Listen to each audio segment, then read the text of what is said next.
والله احنا الحمد لله يعني بعد الإصابة الغير متوقعة تاع الحارس بالهاني اللي نتمنى له إن شاء الله الشفاء العاجل ويرجع للميادين. كان لزام علينا باش نجيبوا حارس.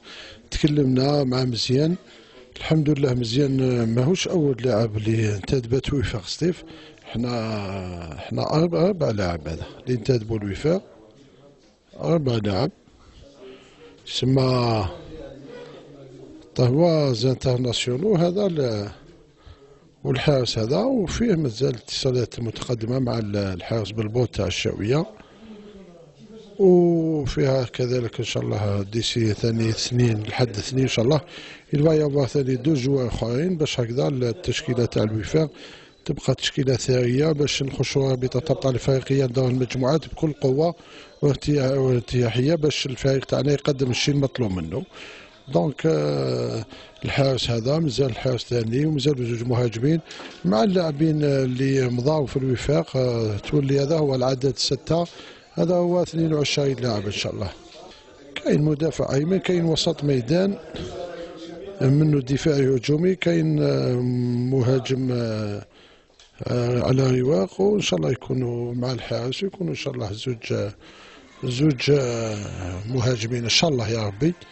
هكذا باش التشكيله تاعنا تبقى تشكيله ان شاء الله باش تبقى تنعش الحظوظ تاعها باش نروحوا ان شاء الله للنصف النهائي لما لا باش وبعدها يكون كلام اخر ان شاء الله.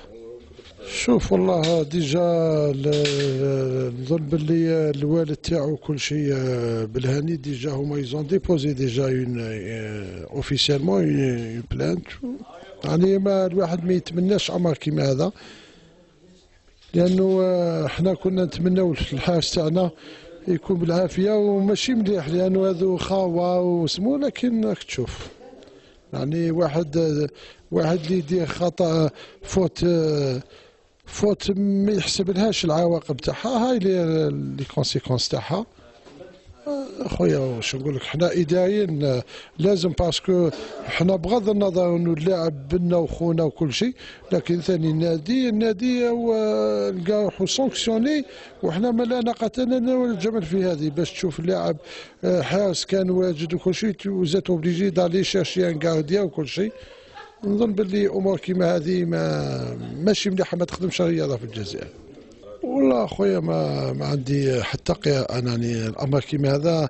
حنا كلموني لا كوميسيون دو ديسيبلين، قال لك لازم لو دوسي فو دوفي نورملي تو لي دوكيمون كونسيرنون لافير تاع شاوشي بالهاني. حنا اوني اوبليجي دونك اوني اوبليجي دو دوني لي دوكيمون. لا كوميسيون va les déposer inchallah demain au niveau de la Ligue nationale بروفيسيونيل، وهما سي دو ستاتوي. نظن باللي هما اللي حنا ماناش مؤهلين باش نتكلموا. دونك حنا نحترموا القرارات اللي تكون صادره عند سواء الرابطه ولا لجنه لا كوميسيون دو ديسبلين ولا لا فيدراسيون. اوني اوبليجي دو ريسبكتي لي ديسيزيون. اوني لا بور حنا ثاني لازم نمشيو، لانه النوادي الديفو تاعنا حنا لي كلوب ولي بريزيدون ما يغلط لاعب يغلط مناصر يغلط بريزيدون يغلط مدرب، حنا توجور نغطي وسمو.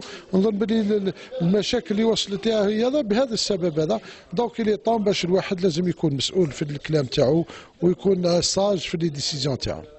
شوف اللاعب بن عثمان ديجا خطأ في حق النادي، في حق النادي، لانه نادي بحجم وفاق سطيف اللي راح للعالميه لاعب يتكلم عليه ويقول لك انا ما عنديش عقد وما عطاونيش الاموال تاعي وكل شيء. احنا كل شيء كاينين لي بروف طونجيبل اللي ياكدوا باللي صحه الكلام تاعنا. والسيد كان خطا، العيب ماشي في اللاعب، العيب في الناس اللي حاطه روحها تفهم وتنظر في كره القدم، اللي داته وحاطه روحها تفهم. اي بان السيد اللي سو كونترا دو تهوازون او نيفو دو لا ليغ ناسيونال ديبوزيون او نيفو دو لا ليغ ناسيونال بروفيسيونيل. اليوم تلقيت يعني مكالمه مع رئيس الرابطه سي محفوظ قرباج اللي نحييه بالمناسبه، وما يديفونديو على الانتهاء تاع الفوتبول الجزائريه. وتلقيت كذلك مع عند السيد الامين العام تاع الفيدراليه الجزائريه لكره القدم السي نادي ابو زناد اللي نحييه، وهو ثاني مع رئيس الفيدراليه اللي يدافعوا على مصالح النوادي الجزائريه. بعثوا وثيقه رسميه باللي اللاعب هذا عنده عقد رسميا، عنده عقد مع نادي وفاق سطيف ل 2018 اون بوني دي فورم، واللاعب ما عندوش الحق وحتى النادي الافريقي ما عندوش حق في الفحوى تاع الارساليه اللي جات انه اللاعب النادي الافريقي حاب اللاعب هذا